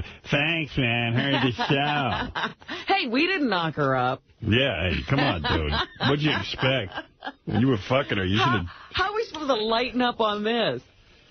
Come on. That's our daughter. Oops. All right, Is it weird that I wanted to fuck our daughter? well, she's more like a sister to you. Well, that's not weird. With the Playboy Mansion, though, it could have been a bunch of people we knew. It could have been Sam Simon, Drew Carey. All those guys go there. What if Spade is not the father? Then we have to go on a mad search. Who is the daddy? Oh, Fred. Ain't me. I wasn't that lucky. Right. She is a cute girl. I tell you one thing. That kid is going to grow up a mess because Spade is no father. His parents. Are you kidding? His parents divorced when he was like a toddler, and he says, Dad would pop in once a year to take us to the circus. And then in 1980, his stepfather killed himself. Oh. So he's not father material. His real father. Hey, maybe he's going to want to break the cycle. I don't break the cycle. You've been chosen. He was Don't worry, I'll get some counseling. He was trying to break the cycle by not having children. Yeah, I got to ask Spade, like, where's she going to... He's going to have to move her out to California. Oh, yeah. Does he have a big house? Yes, he's always had big house. Does he have like Sam Simon's kind of house, like where you get I don't know what he's got. When back and put the baby in the he's going to have to, he just got the house in Malibu. It's a pain in the ass what he's got to go through. But keep the kid out of the surf. But he's going to have to, like, because he's got so much shit to say about his old man leaving him and stuff. He's going to have to step up and, like, take a part in raising this kid. Sometimes these guys just turn a blind eye, Howard. Yeah, I would go that route myself. Because I'd be all angry. I'd be like, you're only having this kid because I'm famous. Yeah. You know, if it was your original high school sweetheart, I don't think you'd be having the kid. I wonder if there are any abortions in Jillian's past. I don't know. Spade's going to have to buy a summer home in St. Louis. Oh, hey, Howard? Yeah. Should I... St. Louis is nice in August. Should I try to wake her mom up? Yeah, wake the mom up. All right. Grandma. Maybe we get to tell her the news. Ma'am, remember how nice her tits were? She had the grandmother? Her, too. Yeah. The mother, but Jillian Grace, I'll never forget, that was one of the best E! shows when she took that top off and they had to put the bar on it back then. But Howard TV should run that again because her tits were real and perfect. Perfect. I remember when she, like, first we met the mom. And then we had the girl come in. And she took off her clothes, and you guys almost fainted. Yeah, because she when she walked in, I was like, she's not that hot. And then all of a sudden, she took the clothes off, and I went, oh, my God, she's so Playboy material. She might even be too good for Playboy. Jay, you're on the air in Hoboken. Good morning. First of all, you guys should have the delivery right there in the studio. Yeah. And second of all, it would be just great if we found out that she's having twins and Spade goes bankrupt. Yeah, because you got to pay double. Yeah. David, I'm having quadruplets. Wow.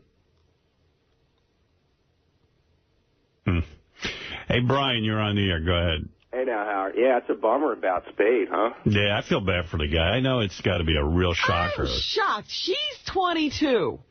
Yeah. You're feeling bad for Spade? She could have gotten an abortion. Oh, yeah. I mean, come on. I feel bad for Jillian. She's gonna She's going to have to bring this baby into the world alone. I don't feel bad for her because she should have gotten an abortion. She's bringing this child into the world alone. She won't be alone. She didn't have to. The cast of Just Shoot Me will be there. George Segal, I'm sure, will be around. This is going to be a nice payday for her. Yeah, it really is. She hit the lottery. This is a career move. Believe me, if I could figure out how to get pregnant from David Spade, I would. She's just sorry she never got to meet Mick Jagger, because he just does this all the time. And yeah.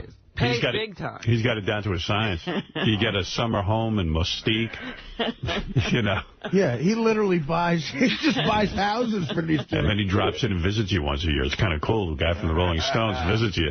Go ahead. No luck on the mom. Yeah, we got I think those numbers have been changed. You don't have the numbers from way back. You don't have a number for Jillian? We do. We left her a message.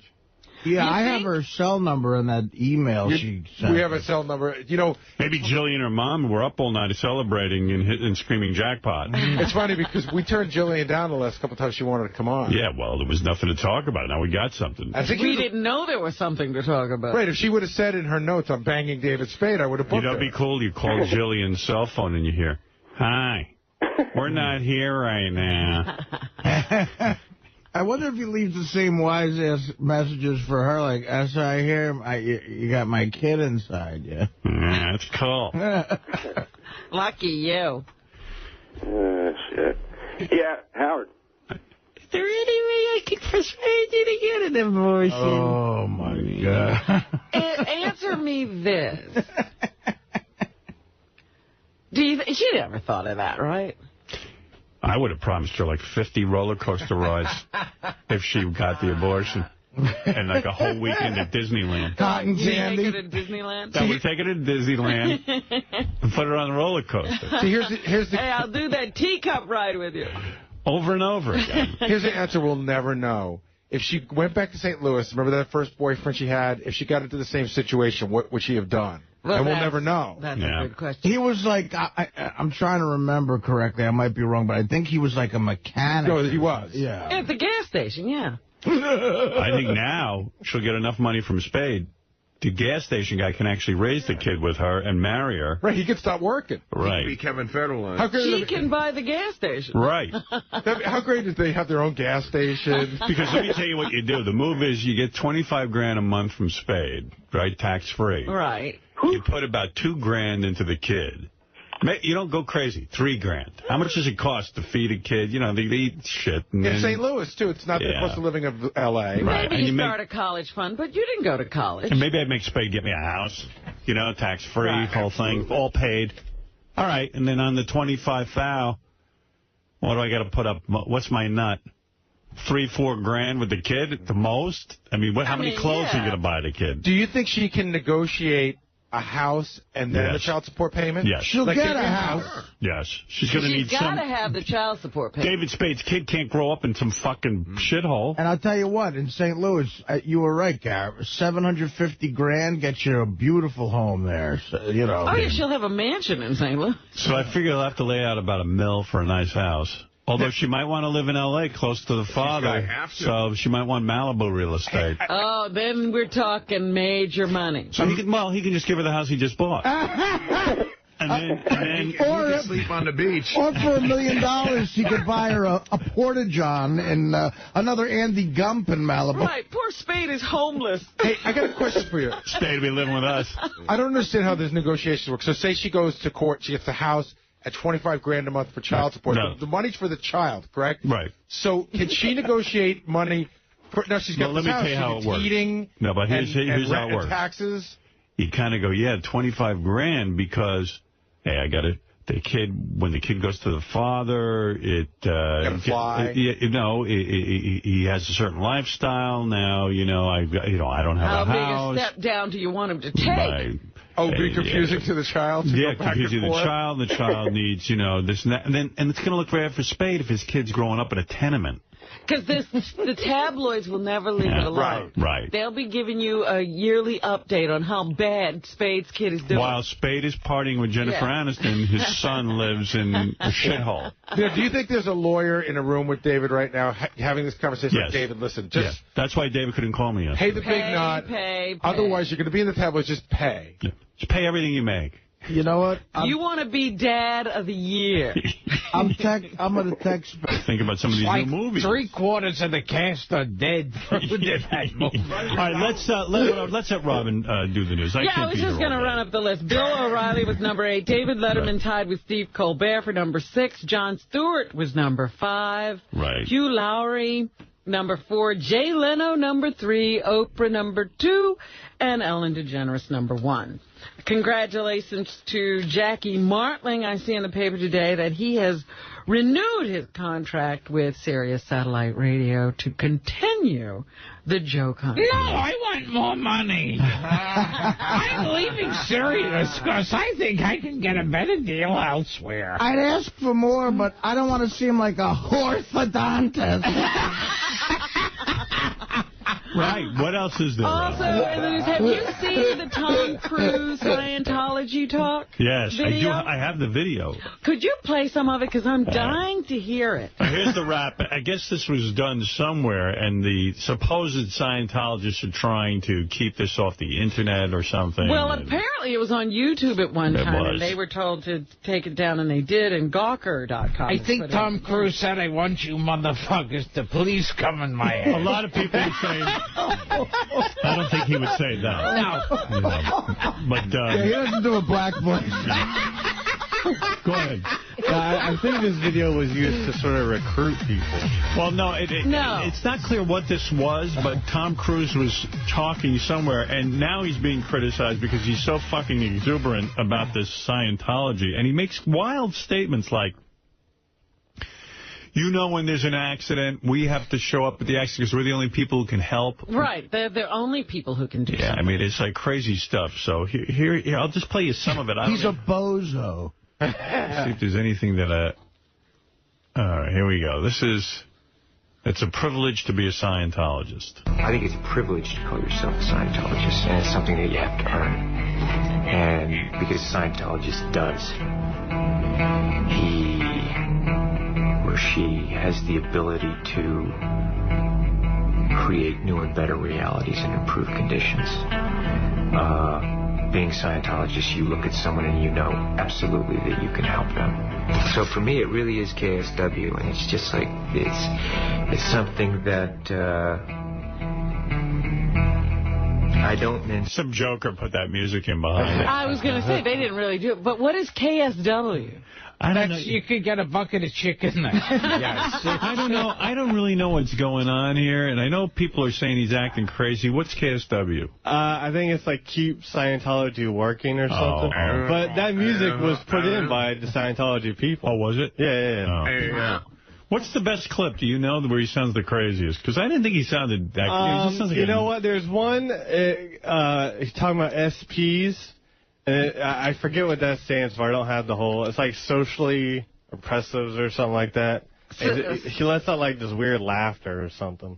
They're suppressive people. Yeah. All right, here's Tom Cruise saying he can't even go on vacation because he's got so much to do. I wish the world was a different place. I'd like to go on vacation and go and romp and play and just do that. You know what I mean? I mean, that's what I want it to be, okay? That's how I would, you know, there's times I'd like to do that, but I can't, because I know. So, he's crazy. You know, yeah. You just, I have to do something about it. It's not,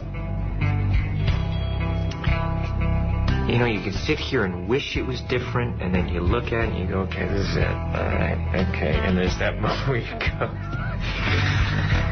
you know, I have to do something, don't I? Yeah, I really have to do it because I can't live with myself if I don't. And that really is it. I don't care if someone thinks it's hard or easy. It's you're either helping and contributing everything you can, or you're not. Boy, L. Ron Hubbard never could have believed that he'd find someone as whacked out as Tom Cruise. I mean, listen to that. But even the way he's talking is crazy. Wow, he's lost You it. know, like how he expresses himself is very crazy. It's KSW, which is, I looked it up, it's Keep Sucking Wang. And do you have the one on SPs? Because apparently he cackles in that. All right, I have that. I mean, if you're a Scientologist, you see life, you see things the way they are. In all its glory, you know, all of its complexity. And the more you know as a Scientologist, you don't become overwhelmed by it. And, you know, they said, so, like, have you met an SP?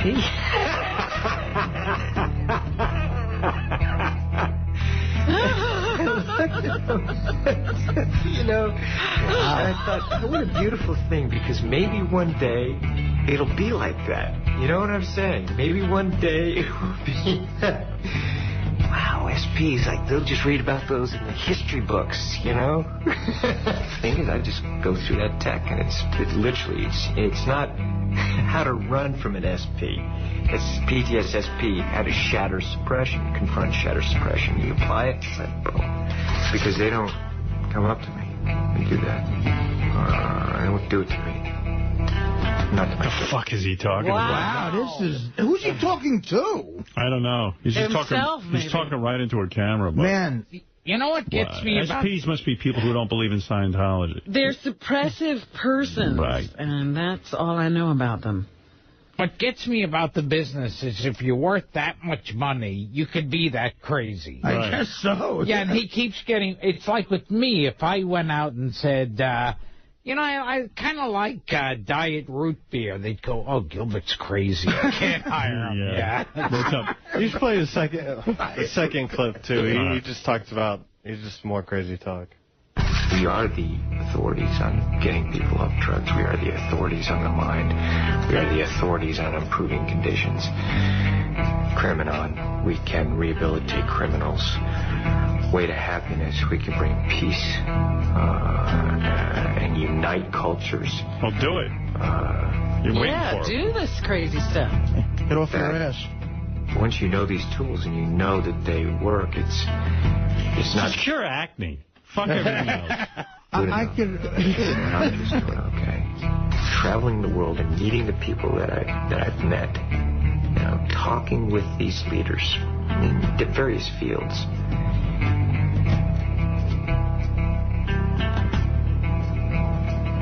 They want help, and they are depending on people who know and who can be effective and do it, and that's us.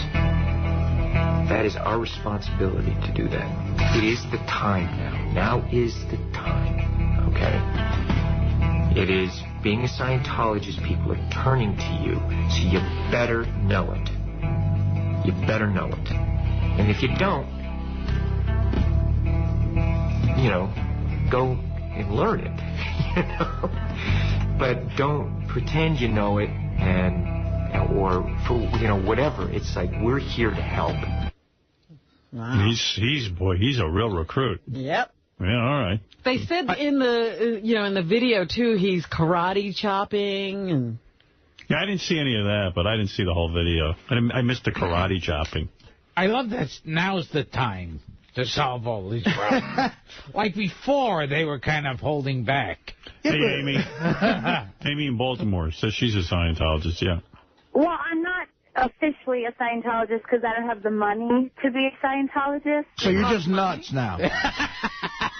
No, I'm not against Scientology per se. I'm against all religions in the sense that, I mean, if it gets you through the day, it's great. But, I mean, all these religions have such whacked out stories that you're supposed to believe in. And it's just so funny how Tom Cruise really thinks he's a savior because he's a Scientologist. And, like, he's better than everyone, that he's got the answers. Like, he can show up. He can't even go on vacation. Can you go on vacation, Amy, or are you too important? No, I could go on vacation, and Right. he could cure acne, by the way. That is possible in Scientology, to cure acne. Well, yeah, of course. You know what? She just won't do it. Go on vacation. Just don't shoot Mission Impossible 4 and go cure somebody or something. Yeah, why make these stupid movies when you could be bringing world peace? Right. Well, you guys aren't allowing him. You're not. Have any of you even read the book at all? No, I haven't. I'm not reading any books. We have to read the book to allow Tom to do this? I love not to know. You're asking all these questions. We're that SPs. You don't even know. We're proudly SP. I read one book, honey, the Hank Aaron story. That's it. All right, baby. Robin, let's continue, please. All right. You know the Senator Larry Craig? He was the guy who was in the bathroom stall at the airport. And who admitted to getting gay tap sex. dancing and reaching under the stall, but he didn't want anything. And then he said, I take back my confession. Well, he's trying to get his guilty plea rescinded. Did I say it was a faggot? I meant, no, I'm not a faggot. And the ACLU has jumped into the fight. Did I say I suck dick? No, I meant I don't. I don't do that. People have a right to know if their senator's a faggot. Well, I'm not a faggot. The ACLU has jumped into the fight on his side, Howard. They filed a brief yesterday supporting Larry Craig in Minnesota, citing that people found having sex in closed stalls and public restrooms have a reasonable expectation of privacy. Right. So if you're in a public restroom and you close the stall door to have sex, it's like a private space. Not really. That's what they're citing in court. It sounds like you left the stall door open. What's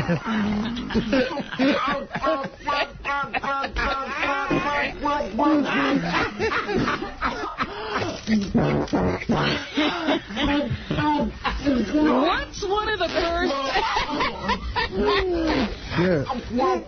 Yes, Rob. What's one of the first hires you make?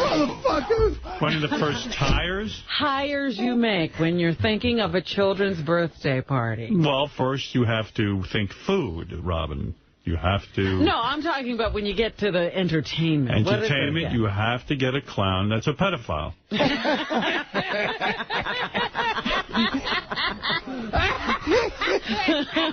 Well, I don't know. That's being redundant. I don't know if you're looking into the background of the clown so much, but you do think, yeah, maybe I'll just get a clown. Yeah. And that'll keep the kids entertained. You want to know the truth? I have seen so many fucked up stories about clowns that there's nothing funny about clowns. The clowns mostly behind that paint are really sad people. Not all of them, but, you know, So I was always leery of the clown birthday party. I always rented a costume, got in the costume, and walked around the house and for a few minutes, and then the kid gets scared, and you go back and you go in your regular clothes, and that's the end of it. You know what's... Well, listen to this, and this is, you know, has anyone ever laughed at a clown? No. This is probably going to hurt the clown business. Uh-oh, don't say it, Robin. No. A new study has found that children don't like clowns. They don't. They're scared of them. And even older kids are scared of them. The study reported in the Nursing Standard magazine found that all all of the 250 patients aged between 4 and 16 they quizzed disliked the use of clowns. That's 100%. Has anybody ever, like a rich guy, try to hire you to be Aladdin's parrot at a kid's party? Or leave a message for their kid on the phone? That'll make headlines. Yeah. That'll be good. That's never happened for you? No. I'm sorry. You know, it's actually cheaper and quicker is if you go gather up a bunch of pedophiles and see if one of them happens to do clown work. But yet, no one has ever laughed at a clown. They're scary. What's to laugh at? Not bozo, nothing. Yeah. If they were really funny, they'd be doing stand-up. Yeah. All right, go ahead, Robin, please. Hungarian scientists are working on computer software analyzing dog barks that could allow people to better recognize dogs' basic emotions. Really? Good. Let's waste our time on that. Well, it's a level of communication. I think Tom Cruise is working on that. Tom Cruise can talk to dogs. Yes. He doesn't need anybody to interpret. Well, the time is right. They are working and testing software which distinguishes the emotional reaction of 14 dogs of the Hungarian moody herding breed to 6 situations: when the dog is alone, when it sees a ball, it fights, it plays, it encounters a stranger, or it goes for a walk. And then they're thinking that people will be able to get this, and then they'll be able to understand their dogs. So what does that bark mean? Well, like that bark right there means, man, fuck you! It means my ass smells so good. All right, thank you. My dog's a little sad today. Who gives a shit? Some sad news in the world of Hollywood. Brad Renfro, a young, up-and-coming actor at one time, when he appeared in the movie The Client, was found dead in his apartment. He just gave me his number. He said, call me tonight. Oh, that's not right. He was found dead in his apartment. And they are doing an autopsy because they want to determine if drugs had something to do with it. He has had an ongoing battle with drugs and alcohol in the past. Here's a little Renfro is fucking an orthodontist. Oh, I'm sorry to hear that. Here's a little example of his work, Howard. What a touching tribute. What number, Robin? I can't find my page. Where is it? I can play it if you just...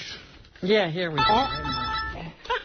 Artie's advising them on the funeral. Well, what you should do is put him in a box before you bury him. I wanted to ask Gilbert a show business question in the green room because I saw his DVD was on Showtime, and I'm in the process of trying to do something like that, to put a DVD on television. And I got 2 words out, and Gilbert just burst and... I go, what? He goes, I want to ask you a question about your DVD. What do I want, the Godfrey nothing? And you started laughing? Yes. The reason you have a DVD is because Artie was your mentor? Yes. Hours I spent on the phone. Hours on the phone. All right, let's find out what this clip is. 2-5, the client. 2-5. Here we go. Let's see. You should go to a mortician on this body. You do have a lawyer. How many cases have you... So this kid died. All right, go ahead. Oh, you're so bad. I feel bad. I mean, but... Gilbert's not behaving. If the heart's not beating, that means that he's usually dead. I'm George Jessel. Yeah. When I want to tell you he was a wonderful man when he was alive. He did so much for the American troops. Do one of the jokes. World War II. Do one of the jokes he talks to his mother about. Hello, Mama. Mama, it's Georgie. But your son, George, the one that sends you the money every... Oh, okay, now you remember. Yes, sir. How are you, dear? What? You seeing spots before your eyes? Oh, well, maybe you should put your glasses on. Oh, you see the spots a lot more clearly now. Okay. Hey, did you see that parrot that I sent you? What, you ate the parrot? Why did you eat? That parrot spoke 10 languages. Oh, he should have said something. Yeah, that's some act. Could you imagine, like, in vaudeville days, he would do like an hour of that? Robin, what else? Romney won the Michigan primary yesterday. They said it was Hello, Mr. Romney. This is Georgie. the one that's voting for you. Oh, yes, that's your constituent, yes. It was a must-win situation for him, and he did win. Here's Mitt thanking his supporters. You're right. I'm one of your supporters. Oh, now you remember who I am. Yes. 3-5. Did you get that vote I submitted? When George Jessel would do it, would he hold a phone in his hand? Yes. A win looked like it was impossible, but then you got out and told America what they needed to hear. Fuck you. And here he repeated his pledge to strengthen the military with better care for veterans after reminding voters of other promises. We also said that we're going to strengthen our families. We said we're going to strengthen the economy. I will never accept defeat for any industry here in America. We'll fight for every job. You won't accept defeat? What? You'll accept the hands, but not defeat. Oh, yes, all right, dear. Presidential candidate John McCain conceded defeat. What? You have a cane? What? You're not using the crutches anymore, just the cane. All right. 3-7. We're good to the native son, and I understand that and support their decision. You won the round and earned your celebration tonight. Right. So you got the round, nothing square time. Because George Jessel's 100 years ago, people don't remember how funny he looked, too. Like he was just a mess, and he had big general's outfit on, and big medals, and Toastmaster General. And he was one of those people who was born like 80 years old. The Casey Stengel.